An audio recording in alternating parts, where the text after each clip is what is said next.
తమిళ mass hero Vijayakanth ఆయన 28 ఉదయం తుది శ్వాసను విడిచారు. చెన్నై నగరంలో ఉండే మియాట్ అనే ఒక ప్రముఖ సూపర్ స్పెషాలిటీ ప్రైవేట్ హాస్పిటల్లో వైద్యం పొందుతూ ఆయన గత 6 నెలలుగా అనారోగ్యంతో ఉన్నారు. దాదాపు 4 సార్లు అదే హాస్పిటల్లో అడ్మిట్ అవ్వడం జరిగింది. ఆయన ఆరోగ్య పరిస్థితి క్షీణిస్తూ వచ్చింది. నవంబర్ నెలాఖరులో ఒక 15 రోజుల పాటు ఇదే మియాట్ హాస్పిటల్లో చికిత్స చేయించుకుని కొంత కోలుకుని ఇంటికి వచ్చారు. 26 రాత్రి ఉన్నపళంగా ఆయాసం పెరగటం, ఊపిరి పీల్చుకోవటానికి ఇబ్బంది అవటం వల్ల మళ్ళీ మియాట్ హాస్పిటల్లో చేర్చారు. శతవిధాలా వాళ్ళు ప్రయత్నం చేశారు. 28 డిసెంబర్ ఉదయాన ఆయన తనంతట తానుగా శ్వాస పీల్చుకోని పరిస్థితి ఉంటే వెంటిలేటర్ మీద పెట్టారు, కృత్రిమ శ్వాస పెట్టారు. అయినా కూడా ఆయన ఏమి కోలుకోవటానికి సాధ్యపడలా. ఆయన తుది శ్వాసని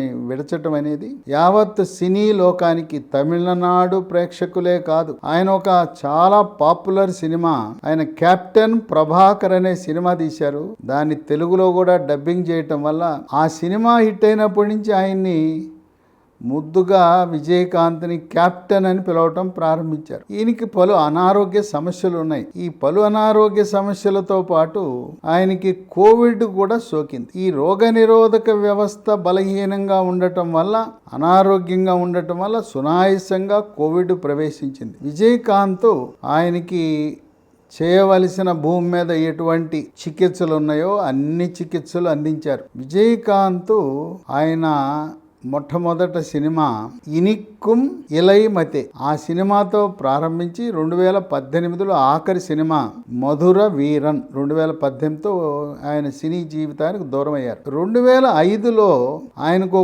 కోరిక కలిగింది. ఆ కోరిక కలగడానికి కూడా కారణం ఏంటంటే ఆయన 150 సినిమాల్లో నటించినప్పుడు ఒక 20 సినిమాలలో పోలీసు పాత్ర పోషించటం వల్ల సామాజిక న్యాయం కావాలి, సమాజంలో జరుగుతున్న అక్రమాలు, అరాచకాలు, అవినీతిని అడ్డుకట్ట వేయాలంటే రాజకీయాల ద్వారానే సాధ్యమని చెప్పి 2005లో డిఎండికే అనే పార్టీని స్థాపించాడు. అన్నా డిఎంకే జయలలిత పార్టీతో పొత్తు పెట్టుకుని 36 సీట్లలో ఎమ్మెల్యేలను గెలుపొందారు. ఆయన 2006లో మొట్టమొదటిసారిగా తమిళనాడు శాసనసభలో ప్రవేశించాడు. 2011-16 మధ్య తమిళనాడు రాష్ట్ర శాసనసభలో ప్రతిపక్ష నేతగా కూడా వ్యవహరించాడు. ఈ విజయకాంత్ అసలు పేరు నారాయణన్ విజయరాజ్ అలగర్ స్వామి. ఆయన 1952 ఆగస్టు 25న జన్మించాడు. మధురైలో జన్మించాడు. ప్రస్తుతం ఆయన వయసు 70 సంవత్సరాలు. 2 కుమారులు ఉన్నారు. సతీమణి ప్రేమలత. ఈయన ఈ డిఎండికే పార్టీకి వ్యవస్థాపక అధ్యక్షుడు. భార్య ప్రేమలతని ఈ పార్టీకి కోశాధికారిగా నియమించారు. ఆయన అనారోగ్యంతో ఉన్నప్పుడే వీల్ చైర్లో వచ్చి డిఎండికే పార్టీ సమావేశానికి హాజరై అక్కడ తన ఆరోగ్య పరిస్థితి బాగలేదని ప్రేమలత తన భార్యని ఈ డిఎండికే పార్టీకి ప్రధాన కార్యదర్శిగా నియమించడం జరిగింది. ఈయన గత సంవత్సర కాలంగా కూడా పలుమార్లు అనారోగ్యాన్ని బారిన పడటం, హాస్పిటల్కి వెళ్ళటం, ఆయనకి ప్రధానంగా ఊపిరితిత్తులు సహకరించే పరిస్థితి లేదు. ఇటువంటప్పుడు మనకి గతంలో అందుబాటులో లేని ఒక కొత్త మందు, అది మార్కెట్లో 2023లోనే అందుబాటులోకి వచ్చింది. దీనికి ప్రపంచ ఆరోగ్య సంస్థ, అమెరికా ఔషధ నియంత్రణ విభాగం, యూరప్, భారతదేశంలో కేంద్ర ఔషధ నియంత్రణ విభాగం కూడా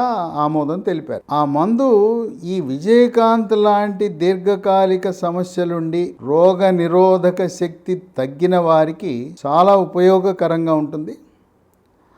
ఆరోగ్యంగా ఉండి మామూలు దగ్గు పడిసం ఫ్లూ అలా ఉండే వాళ్ళకి ఇది అవసరం లేదు. అంటే హై రిస్క్, దీర్ఘకాలిక అనారోగ్య సమస్యలు, రోగ నిరోధక శక్తి తగ్గిన వారికి ఈ మందు చాలా బాగా పనిచేస్తుంది.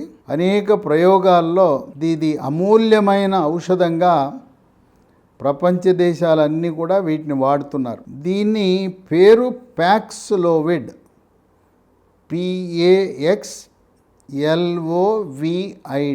ఇది ఎవరికి వాడాలంటే షుగరు, బీపీ, గుండె జబ్బులు, ఆస్తమా, స్థూలకాయం, థైరాయిడ్ సమస్యలు, స్టీరాయిడ్ దీర్ఘకాలంగా వాడుతున్నవారు, పక్షవాతం ఉన్నవారు, మూత్రపిండ సమస్యలు, వృద్ధులు, అనారోగ్యంతో ఉన్న పిల్లలు, బరువు తక్కువ పుట్టిన వాళ్ళు, టీబీ, ఎయిడ్స్ ఉన్నవారు, క్యాన్సర్కి చికిత్స పొందుతూ రేడియేషను, కీమోథెరపీ తీసుకుంటున్నవారు, అవయవాల మార్పిడి చికిత్స చేయించుకున్నవారు, ఇక చెడు అలవాట్లు ఉన్నవాళ్ళు, బీడీ, సిగరెట్, చుట్టా, గుట్కా, పాన్ పరాగు, నశ్యము, జరదాకిళ్ళి, పొగాకు ఉత్పత్తుల వినియోగం ఉన్నవాళ్ళు,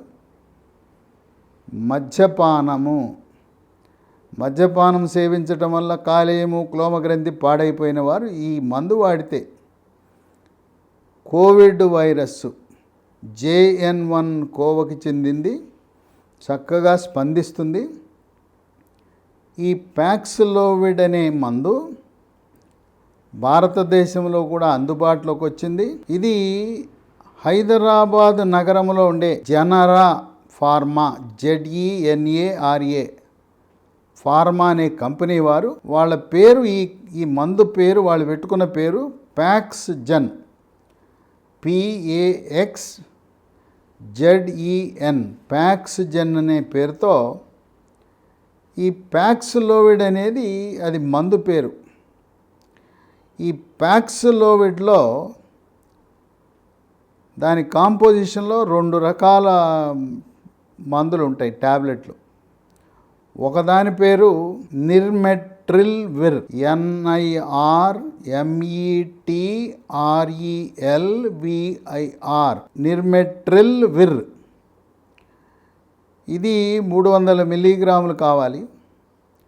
దాంతోపాటు రిటనోవిర్, RITONAVIR, ఈ 2 కలిపి ట్యాబ్లెట్ రూపాన అందుబాటులో ఉన్నాయి.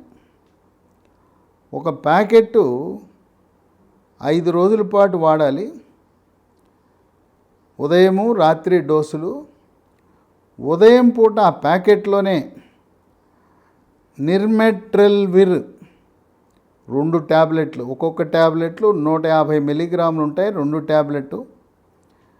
ఈ రిటనావిర్ అనేది 100 మిల్లీగ్రాములు. 300 మిల్లీగ్రాముల నిర్మెట్రిల్విరు, 100 మిల్లీగ్రాముల రిటనావిర్ కలిపి ఉదయము రాత్రి 5 రోజులు ఇంటి దగ్గరే ఉండి వాడుకోవచ్చు. హాస్పిటల్లో చేరవలసిన అవసరం లేదు. అయితే డాక్టర్ల సలహా మేరకు మాత్రమే వాడాలి. సొంత వైద్యము పనికిరాదు. దీని ఖరీదు 5,200 రూపాయలు. 5 రోజులకు అయ్యే ఖర్చు 5,200 రూపాయలు. మరి ఇదేమన్నా ముందు జాగ్రత్తగా ముందే వాడేస్తే మంచిదా అని అనుమానం రావచ్చు. కోవిడ్ RT-PCR టెస్టు పాజిటివ్ వచ్చిన తరువాత మాత్రమే వాడాలి. ఇది మందు ముందు జాగ్రత్తకు వాడకూడదు. ఇది కూడా 12 సంవత్సరాలు దాటిన పెద్దవాళ్లకు మాత్రమే వాడాలి. 12 సంవత్సరాల లోపు పిల్లలకి ఈ మందు వాడటానికి ఇంకా వివిధ సంస్థలు, నియంత్రణ సంస్థలు అనుమతినివ్వలేదు. ఇది అమెరికాలో మొట్టమొదటిగా ప్యాక్స్లోవిడ్ అనే దాన్ని ఫైజర్ కంపెనీ పరిశోధనల ద్వారా యూరప్లోను అమెరికాలోను వాళ్ళు తయారు చేసి ఈరోజు ప్రపంచవ్యాప్తంగా కోవిడ్కి ఈ రోగనిరోధక శక్తి తగ్గి హై రిస్క్ ఉన్న వాళ్ళకు వాడదగిన మందు అంటే ప్యాక్స్లోవిడ్. కనుక దీన్ని రాష్ట్ర ప్రభుత్వ హాస్పిటల్స్ కూడా వాళ్ళు కొనుగోలు చేసి అవసరమైన వారికి అందుబాటులోకి తెస్తే బాగుంటుందని, ఆరోగ్యశ్రీ కింద ఈ హై రిస్క్ రోగులు అడ్మిట్ అయినప్పుడు వాళ్ళకి ప్యాక్స్లోవిడ్, ప్యాక్స్జెన్ ఈ మందు కూడా పేదలకు నిరుపేదలకు అందిస్తే బాగుంటుందని వైద్య వర్గాలు, తర్వాత ప్రజా సంఘాలు కూడా తెలంగాణ, ఆంధ్రప్రదేశ్ రాష్ట్ర ప్రభుత్వాలకు విజ్ఞప్తి చేస్తున్నాయి. ఏది ఏమైనా ప్రస్తుతం మనకు అందుబాటులో ఉన్న అద్భుతమైన ఔషధం ప్యాక్స్లోవిడ్, PAXLOVID.